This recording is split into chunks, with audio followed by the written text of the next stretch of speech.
Hello everyone, I'm Kathleen Pelly. Welcome to the special Omnibus edition of Journey with Story.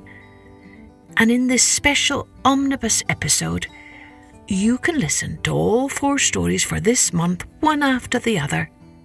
And just so you know, there will be no special intro for the individual stories, no added details and no shout-outs. If you want to hear all of those, then you need to go and listen to the individual episode and not this version. Got it? Oh, mums and dads and grown-ups, you can download some free colouring sheets at www.journeywithstory.com. A big thank you to all of you who wrote reviews for my new picture book, 5 Little Angels. And congratulations to all the winners of our contests. Be sure and check out our Instagram page to see a list of our winners and the fun prizes that they won. And don't worry if you didn't win a prize this time. We will be having some fun summertime contests for podcast-related prizes too. Let's take an Omnibus journey with story. Let's take a journey with Sweet and Sour Berries.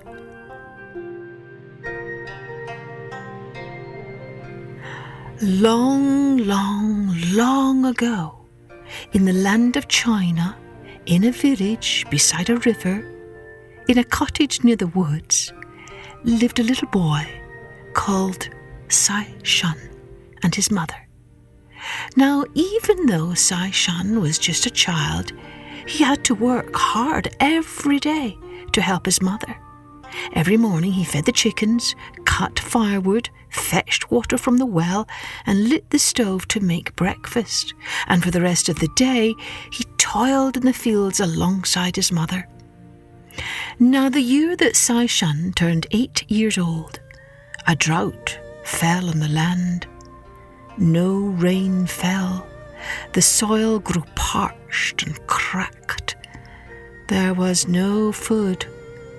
Sai Shun's mother grew thinner and thinner. Every day she fretted and worried about how to feed her son, and then one day she became very ill. She could not even leave her bed. And so Sai Shun set off for the fields, hoping to find some wild cabbage that they could eat. But he had to return home empty-handed with a heavy heart.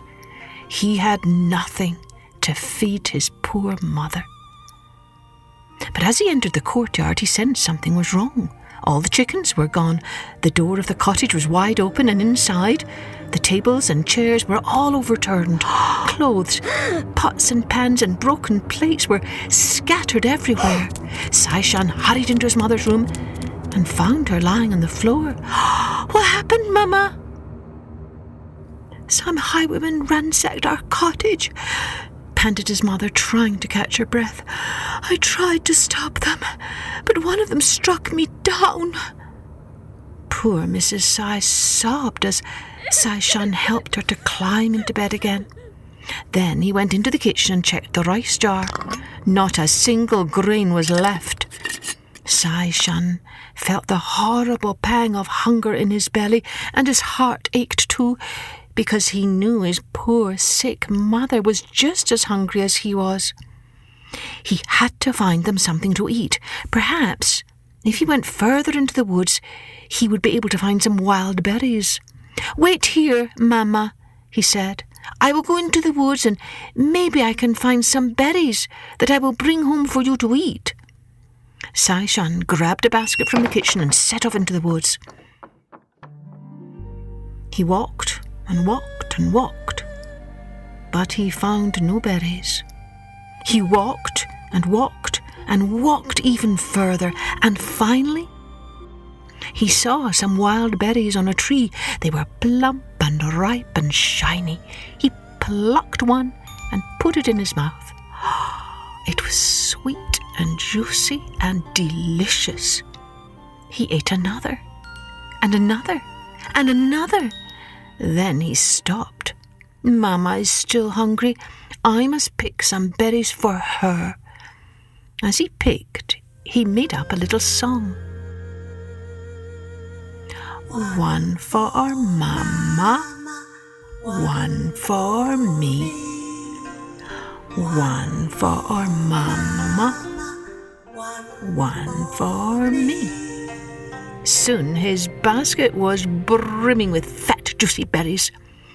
"Mama, Mama," he cried as he charged into the cottage. "See, I found some berries for you." Mrs. Sigh slowly pulled herself up on the bed. She picked a berry and popped it into her mouth. It was delicious. She ate one after another, until she was no longer hungry. "My dear boy," she whispered, "you're such a good child. Already I'm feeling much better. Don't worry, Mama. Tomorrow I will go back into the woods and gather more berries, so we won't have to worry about food for a while." The next morning, Sai-Shan grabbed 2 baskets from the kitchen and set off again for the woods. But when he came to the tree where he had picked the berries the day before, he burst into tears.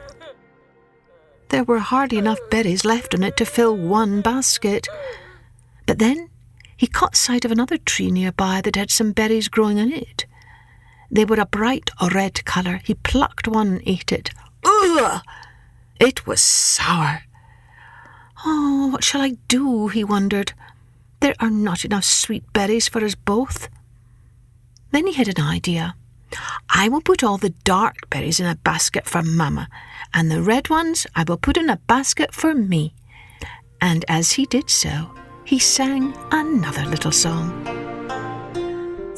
Sweet for Mama, sour for me.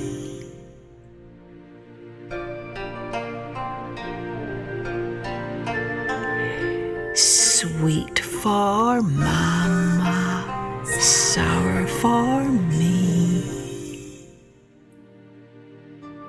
When he had filled both baskets, he headed home.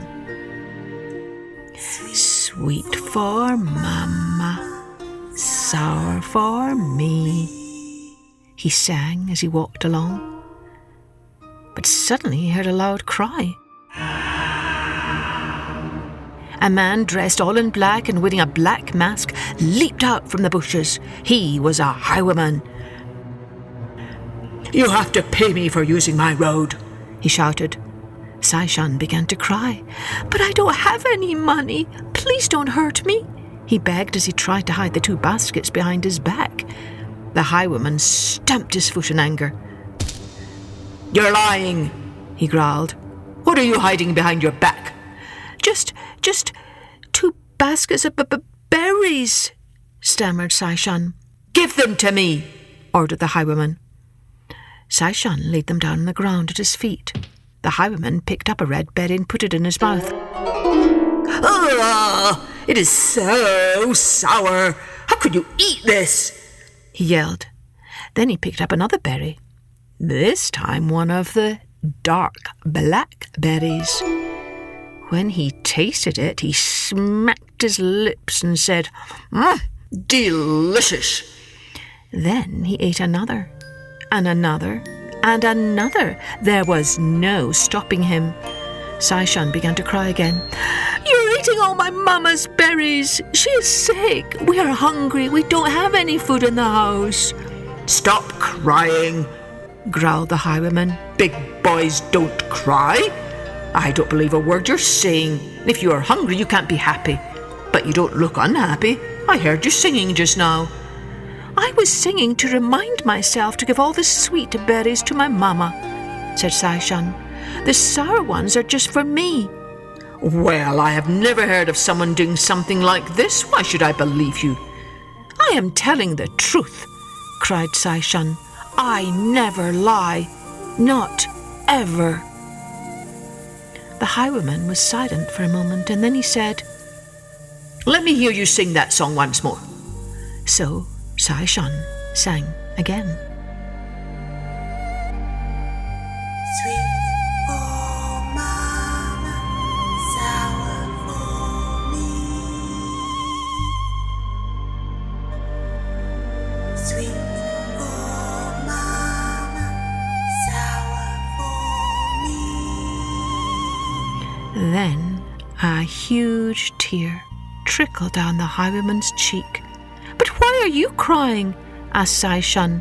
"Big boys don't cry." "This made me think about my own sweet mother," wailed the highwayman. "I left her many years ago when I ran away from home." He wiped away his tears and pointed to the basket. "You may go home now. Take your berries with you." Sai Shun picked up the baskets and ran home. He gave his mother the berries and told her all about the highwayman he had met in the forest. That night, Sai Shun and his mother woke up to the sound of footsteps outside, coming up the path to their door. They held their breath as they listened to the rustling sounds outside the door. But then the footsteps went away and all was quiet and still again. But all night long Sai Shun and his mother lay awake, too frightened to fall asleep. The next morning, when Sai Shun opened the door, a large bag of rice filled the threshold. A note hung from the bag. It read, "I hope this bag of rice will help you and your mother get through hard times.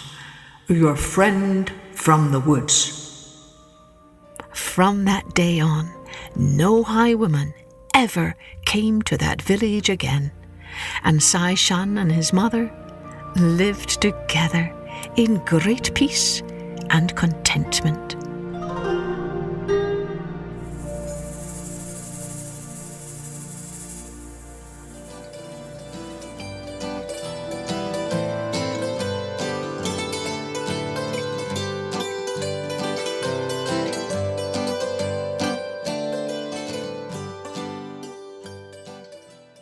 Let's take a journey with the Fisherman and his Wife. Once there was a fisherman and his wife who lived together in a hut by the seashore. Every day the fisherman went out with his hook and line to catch fish. One day he was sitting with his rod looking into the clear water when suddenly his line plunged deep down to the bottom of the water. When he pulled it up, there was a huge fish on the hook. The fish said to him, "Fisherman, listen to me, let me go. I am not a real fish, but an enchanted prince. What good shall I be to you if you take me? I will not taste very good at all, so please put me back into the water and let me swim away." "Well," said the fisherman, "no need to worry. Since you can speak, then I would rather let you swim away and leave you be." And so he dropped him back into the sea and went home to his wife in the hut. "Well, husband," said the wife, "did you catch anything today?" "No," said the man. "That is, I did catch a huge fish, but he said he was really an enchanted prince, and so I let him go again." "But did you not at least wish for something?" asked his wife. "Well, no. What should I have wished for?" "Oh, dear," said his wife. "It is dreadful that we have to live in this hovel of a hut. You could at least have wished for a little cottage. I dare say he will give it to us. Go, quick, ask him." When the fisherman returned to the spot where he had caught the fish, the sea was green and murky, not at all clear as it had been before, so he stood and called out, "O man of the sea, come listen to me, for Alice, my wife, the plague of my life, has sent me to ask a favour of thee." At once the fish popped up and said, "What does she want?" "My wife says I should have asked you for something when I caught you. She doesn't want to live in our hut anymore. She wants a cottage." "Go home," said the fish. "She has it already." So the man went home and found, instead of a hut, a little cottage, and his wife sitting on a bench in front of the door. She led him by the hand, saying, "See, isn't this a great deal better than that hut?" They went inside and cooed in delight to see the sitting room, a cosy little bedroom, a cheery kitchen and a larder, and outside a little yard with chickens and ducks and a garden brimming with green vegetables and all manner of sweet, ripe fruit. "Isn't this wonderful?" said the wife. "Yes," agreed her husband. "If it will only last, we can be happy here the rest of our days." "Well, we'll see about that," said his wife. All went well for a few weeks, Then one day the wife said, "Look here, husband, this cottage is altogether too small. I think the fish should give us a larger house. I would like to live in a grand stone castle. Go to your fish and ask him for that." "Oh, good wife," wailed the man, "this cottage is good enough for us. Why would we want a castle?" "Get along," ordered the wife. "You might as well give it to us as not. Do as I say." Now the man was reluctant to go. He said to himself, "Oh, this is not right." But still he went. When he came to the seaside, the water was purple and dark blue and grey and dark, not green and yellow as before.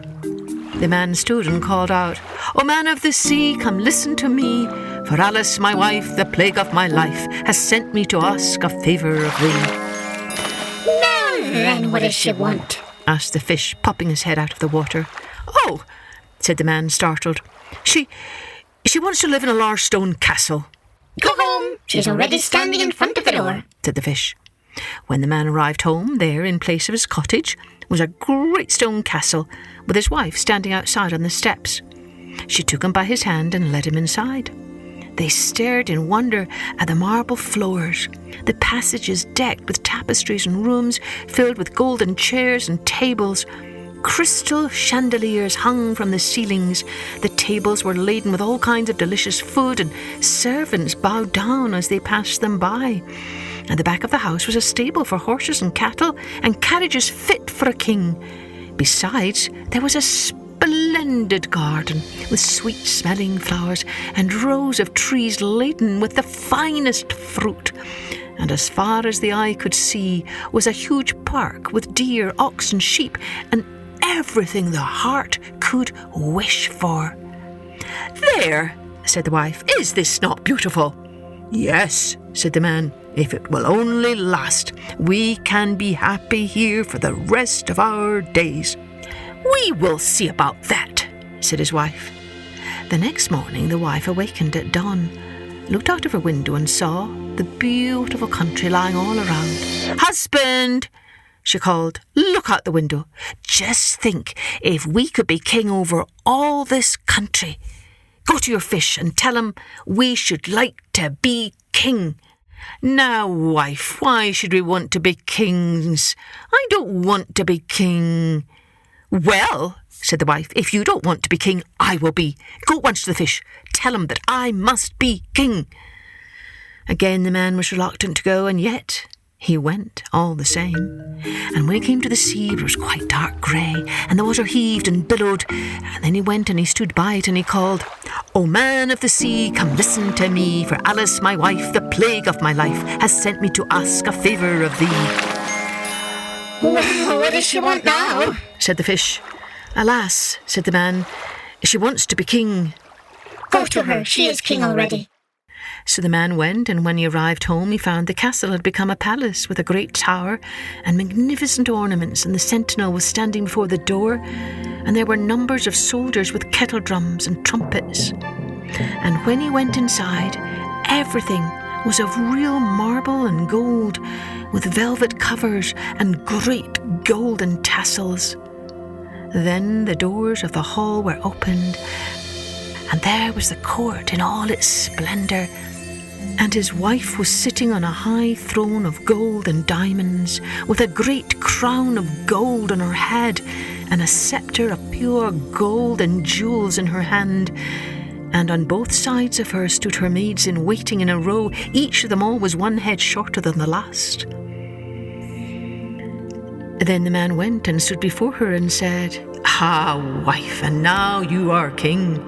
"Yes," said the woman, "now I am king." So he stood and looked at her, and when he had looked at her in this way for some time, he said, "And now that you are king, let all else be. Now we will wish for nothing more." "No, husband," said the woman quite anxiously. "I find time passes very heavily. I can bear it no longer. Go to the fish and tell him that now I am king, I must be emperor. Go at once. If he can make a king, he can make an emperor. I will be emperor. Go instantly." So the man was forced to go. As he went, however, he was troubled in mind and thought to himself, "It will not end well. It will not end well. Being an emperor is too shameless. The fish will at last be tired out." With that, he reached the sea, and the sea was quite black and thick and began to boil up from below, so that it threw up bubbles, and such a sharp wind blew over it that it curdled, and the man was afraid. Then he went and stood by it and called, "O man of the sea, come listen to me, for Alice, my wife, the plague of my life, has sent me to ask a favour of thee." "Well, what does she want now?" said the fish. "Alas, fish," said he, "my wife wants to be emperor." "Go to her," said the fish. "She is emperor already." So the man went, and when he got there, the whole palace was made of polished marble with alabaster figures and golden ornaments, and soldiers were marching before the door, blowing trumpets and beating cymbals and drums. And in the house, barons and counts and dukes were going about as servants. Then they opened the doors to him, which were of pure gold. And when he entered, there sat his wife on a throne, which was made of one piece of gold, and was quite 2 miles high. And she wore a great golden crown that was 3 yards high, and set with diamonds and carbuncles, and in one hand she had the sceptre, and in the other the imperial orb. And on both sides of her stood the yeomen of the guard in 2 rows, each being smaller than the one before him, from the biggest giant who was 2 miles high to the very smallest dwarf, just as big as my little finger. And before it stood a number of princes and dukes. Then the man went and stood among them and said, "Wife, are you emperor now?" "Yes," said she, "now I am emperor." Then he stood and looked at her well, and when he had looked at her in this way for some time, he said, "Ah, wife, be content now that you are emperor." "We will see about that," said his wife. With that they went to bed. But the wife could not sleep for thinking about what she would like to be next. The following morning, as she sat before the window watching the sun rise, she said, "Oh, I know what I must have. What if I should make the sun and the moon rise?" "Husband," she called, "wake up, go to your fish and tell him I want power over the sun and the moon." "Oh, wife," said the man, "the fish cannot do that.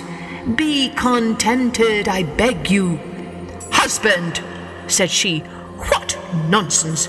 If he can make me an emperor, he can give me this power. Go to him directly. I am emperor, and you are nothing but my husband. Will you go at once?" So off he went as best he could. So full of fear was he. And a high wind blew over the land, and the clouds flew, and towards evening all grew dark, and the leaves fell from the trees, and the water rose and roared as if it were boiling, and splashed upon the shore. He stood by the shore trembling with fear, and he called out, "O man of the sea, come listen to me, for Alice, my wife, the plague of my life, has sent me to ask a favour of thee." "Well, what does she want now?" said the fish. "Alas," said the man, "she wants to order the sun and the moon." "Go home with you," said the fish, "and you will find her in the old hut." And there they both are sitting to this very day.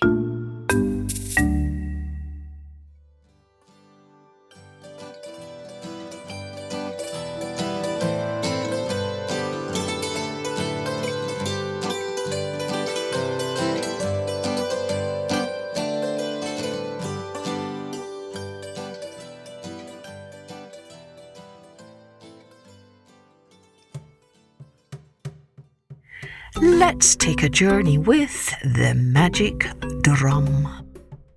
Once upon a time, there lived a king who owned a magical drum. Some said this drum was the secret to the peace that filled his land, because whenever the king beat upon the drum, marvellous food and drink appeared.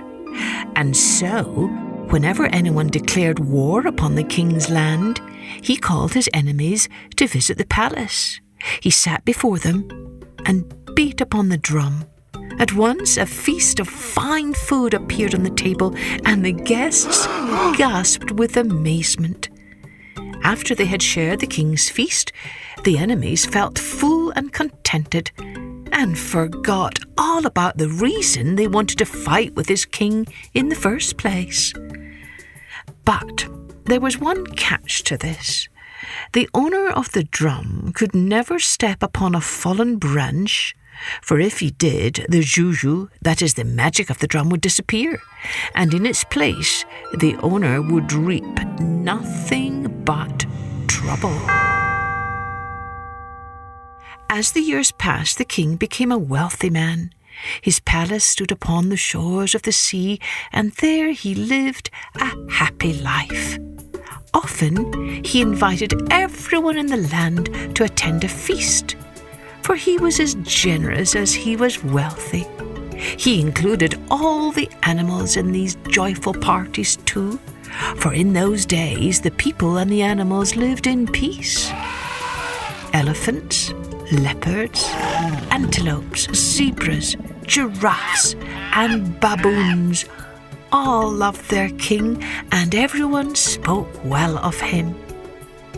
As more and more attended the king's lavish parties, word spread around the country about the king's magic drum. Most were pleased, but there were some who envied the king. And everyone knows that no good ever comes from envy. One day, a tortoise was up in a palm tree cutting nuts for his family's meal. He was feeling rather sorry for himself, for he worked day and night to feed his family, and yet still there seemed never to be enough. Suddenly, one of the nuts he had cut fell to the ground. Now it happened that down below the king's wife was bathing in the stream, and when she heard the nut fall, she turned. "Ah, that would taste good," she said, and without looking up, she ate the palm nut. When the tortoise climbed down from the tree and saw the king's wife, he bowed his head. "Excuse me," he asked, "have you seen a palm nut here? One of mine dropped to the ground." "Why, yes," she said. "I ate it.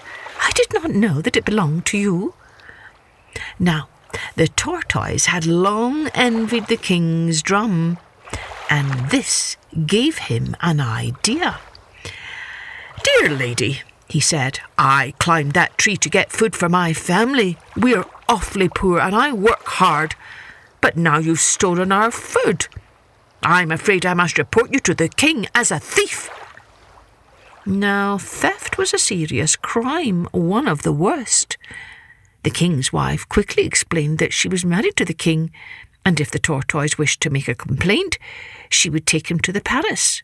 She never meant to harm the tortoise, she told him. And so together they walked to the palace, and when the tortoise told the king what had happened, the king said, "We are sincerely sorry. Please, let me pay you for your loss. What would you like? Coins, cloth, oil, beans?" "What would I do with coins?" the tortoise asked. "And cloth is something no tortoise requires. I do not like oil or beans," he snapped. "You may have whatever you wish, only name it," the king said. The tortoise pretended to think. All afternoon he wandered around the palace, looking at this, lifting that, tasting, touching, and sniffing everything, and at long last, as the sun was setting, he looked at the king's drum and said, "There, I'll take that drum." By now the king was tired of the tortoise, and so he gave him the drum, but he didn't tell the tortoise about what would happen if he walked over a stick on the road. Feeling very pleased with himself, the tortoise hurried home with the drum as fast as he could. I'm rich, he cried, and how happy his family was to hear that never again would they go hungry. Show us how it works, his children begged. At once the tortoise began to beat the drum, and there before their eyes appeared a feast fit for a king. They sat down and ate their fill, and every day for the rest of that week they continued to eat their fill at the table, eating with great gusto and savouring every morsel. The tortoise was so proud of his drum that he sent invitations to everyone in the forest to attend a feast. Before long, word spread of the tortoise's vast wealth, and the tortoise grew fat and lazy. He no longer worked. He simply ambled around the country, bragging about his riches to anyone who would listen. One day, as he was returning home, he happened to trip upon a stick. And though he did not know this at the time, the magic of his drum was instantly broken. He arrived home tired and hungry, and his children were already begging for food. So the tortoise beat upon his drum as he usually did.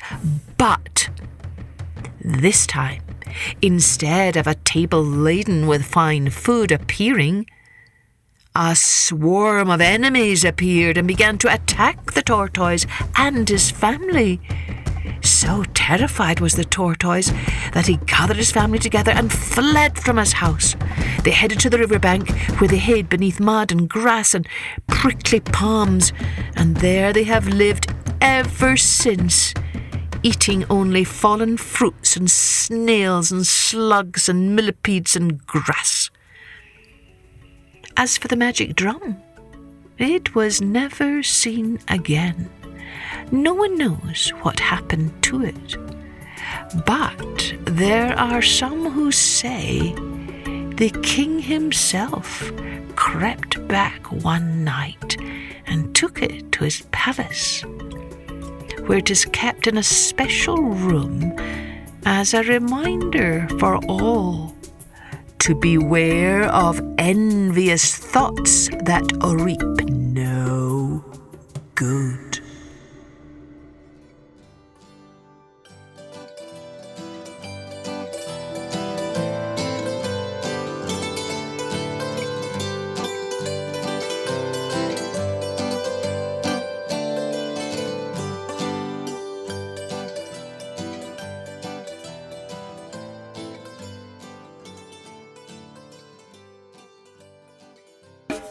Let's take a journey with How the Tiger Got Its Stripes. In ancient times, when the tiger had no stripes upon his back and the rabbit still had his tail, there lived a tiger who owned a farm. The farm was completely overgrown with underbrush, and so the tiger wanted to find a worker who would be able to clear the ground for him so he'd be able to plant. He called all the beasts together and he said to them, I need a good worker to clear my farm of the underbrush. Whoever can do this for me, I will pay him an ox. The monkey was the first one to step forward. I will do this for you, he said. And so the monkey went to work. But the monkey was lazy and did not put any effort into his task, and the tiger saw no progress as the days turned into weeks. So he told the monkey to leave and refused to pay him anything for his efforts. Then the tiger hired the goat, who worked faithfully enough, but did not have the brains to accomplish what needed to be done. He would clear a little of the farm in one place, and then he would go away and work in another part of it, never finishing anything, and making more of a muddle than before. So the tiger told the goat to leave and refused to pay him anything for his efforts. Next, the tiger tried the armadillo. Now, the armadillo was very strong, and he did the work well. The trouble with him was that he had such an appetite. There were a great many ants about the place, and the armadillo could never pass by a sweet, tender, juicy ant without stopping to eat it. It was lunchtime all day long with him. So the tiger told him to leave and refused to pay him anything for his efforts. Finally, the rabbit offered to try. The tiger laughed at him and said, "Why, little rabbit, you are too small to do the work.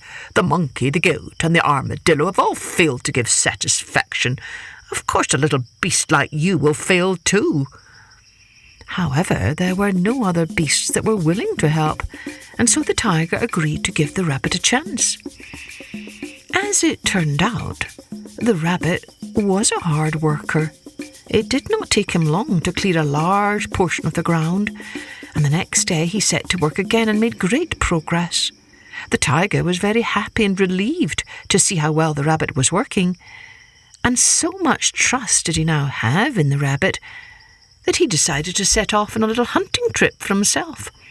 Before he left, he put his son in charge of overseeing the rabbit's work.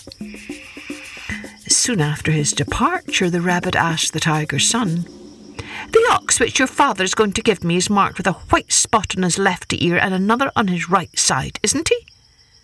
"Oh, no," replied the tiger's son. "He is red all over with just a tiny white spot on his right ear." The rabbit worked for a while longer, and then he asked, "The ox which your father is going to give me is kept by the river, isn't he?" "Yes," replied the tiger's son. The rabbit plotted to go and get the ox without waiting to finish his work, but just as he started off, he saw the tiger returning, and so he thought the better of his plan. Instead, he stayed and continued to work with the tiger, now watching him every day. Finally, every single corner of the land was completely clear and ready for planting. As agreed, the tiger gave the rabbit the ox.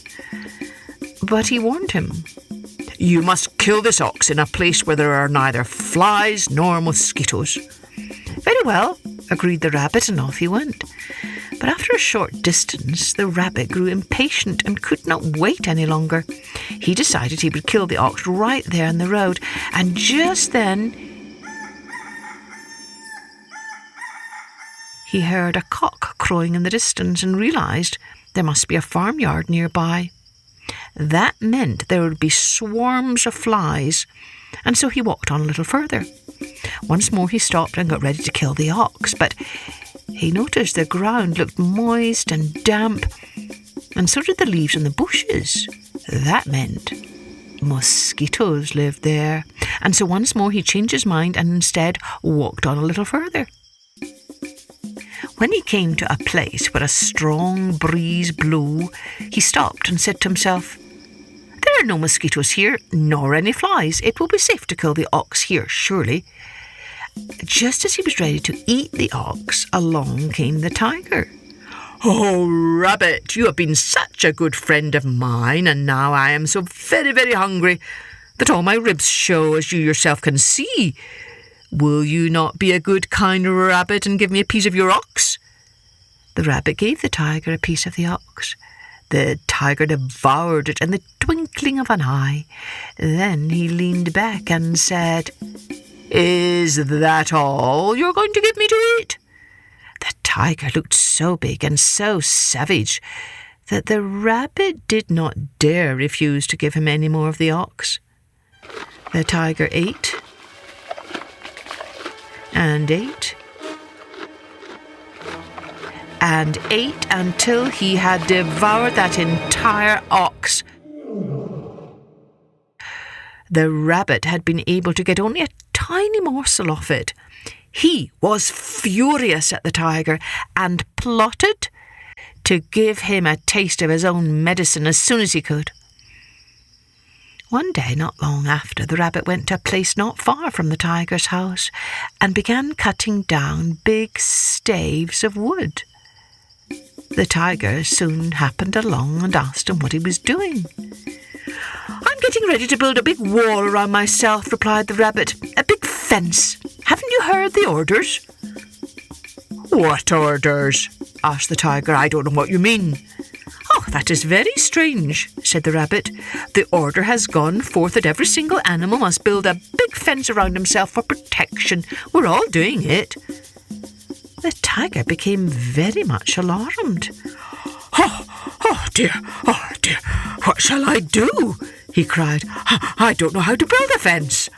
I never could do it in the world. Oh, good kind rabbit, you are such a very good friend of mine. Couldn't you, as a great favour because of our long friendship, build a fence about me before you build one around yourself?" At first, the rabbit refused, telling the tiger that he did not dare risk his own life in such a way. But the tiger continued to plead and to beg, and so at last the rabbit agreed. He started to cut down great quantities of long, sharp sticks. He set them firmly in the ground about the tiger. He fastened others securely over the top until the tiger was completely shut in by the strong bars on every side and on top. And then he went away and left the tiger. The tiger waited and waited for something to happen to show him why this big stockade was necessary. But nothing did happen. After a while, the tiger began to grow hungry and thirsty. It was then that the monkey passed by. "Oh, monkey, has the danger passed?" asked the tiger. Now, the monkey had no idea what the tiger was talking about, but still he replied anyway, "Yes." Then the tiger said, "Oh, monkey, good kind monkey, will you not please be so kind as to help me out of this fence?" "Let the one who got you in there help you out," replied the monkey, and he went on his way. In a little while along came the goat, and the tiger called out, "Oh, goat, has the danger passed?" Now, the goat had no idea what the tiger was talking about, but still he just replied anyway, "Yes." Then the tiger said, "Oh, goat, oh, good kind goat, please be so kind as to help me out of this fence." "Let the one who got you in there help you out," replied the goat as he went on his way. Next, along came the armadillo, and the tiger called out, "Oh, Armadillo, has the danger passed?" Just like the monkey, and just like the goat, the armadillo had no idea what the tiger was talking about, but still he replied anyway, "Yes." Then the tiger said, "Oh, Armadillo, oh, good kind Armadillo, you have always been such a good friend and neighbour. Please help me now to get out of my fence." "Let the one who got you in there help you out," replied the armadillo as he went on his way. By now, the tiger was angry and hungry and desperate to escape his prison, and so he jumped and jumped with all his force at the top of the fence. But he could not break through. He jumped and jumped with all his might at the front of the fence, but he could not break through. He thought that never in the world would he be able to break out. He rested for a little while, and as he rested, he thought. He thought how bright the sun was shining outside. He thought what good hunting there was in the jungle. He thought how cool the water was at the spring. Once more he jumped and jumped with all his might at the back side of the fence, and at last he broke through. He did not get through, however, without getting some bad cuts on both his sides from the sharp edges of the wooden posts. And so it is that until this very day, the tiger has stripes on both his sides.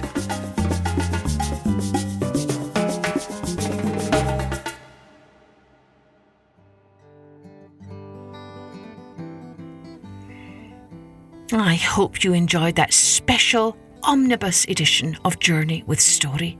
And if you're looking for some ideas for further follow-up activities, maybe you can discuss what the story souvenir was for each story. Remember, the story souvenir is just that little glimmer of truth about what it means to be human and live in this world. Maybe you can make a drawing of your favourite episode and send it to me on Instagram at Journey with Story or on our website. Oh, and another activity that a lot of mums have shared with me their kids like to do is after listening to an episode a few times, children like to act it out. So you could get your brothers or your sisters or your friends together and put on a little play for your mums and dads to lighten their day. Oh, and mums and dads, you can get some other ideas for activities and storytelling resources from me if you sign up for my newsletter at www.journeywithstory.com. And if you subscribe to our Patreon page, you can enjoy even more perks and resources. Here's to stories aplenty that fill our hearts with grace and goodness, hope and light, so that we remember, as my favourite poet says, all shall be well. All shall be well, and all manner of things shall be well.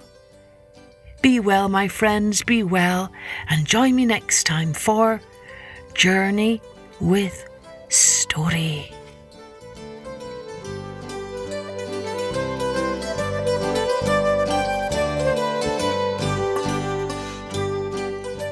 Music and post-production was by Colette Jonas.